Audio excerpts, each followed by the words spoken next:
আমি ৰাজ্যৰ নিবনুৱা যুৱক যুৱতীসকলৰ বাবে এটা নতুন সিদ্ধান্ত লৈছো। আপোনালোকে দেখা পায় যে আমাৰ ৰাজ্যৰ গাঁৱে ভূঞে শিক্ষানুষ্ঠানসমূহ আছে, বিশেষকৈ কলেজ আছে, এলপি স্কুল আছে, এমই স্কুল আছে।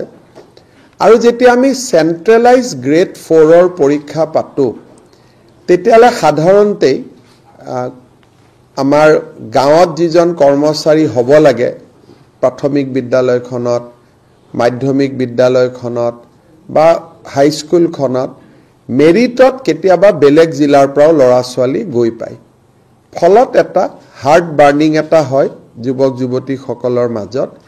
সেইকাৰণে চৰকাৰে এটা সিদ্ধান্ত লৈছে যে LP school, ME school, higher secondary school এই তিনিওটা লগত যিমান চতুৰ্থ বৰ্গৰ কৰ্মচাৰী হ'ব সেইখিনি আমি এটা নীতি প্ৰণয়ন কৰিম, যি নীতিৰ জৰিয়তে নিজৰ গাঁওখনৰ পৰাই ল'ব পাৰিব।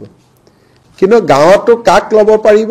মেৰিটত ল'ব লাগিব, এনেই ল'ব নোৱাৰে। গাঁৱতো মেৰিটতে হ'ব, এইটো মেৰিট বেচিছত হ'ব, বাট ফ্ৰম ডেট ভিলেজ হ'ব বা ডেট পঞ্চায়ত হ'ব। এইটো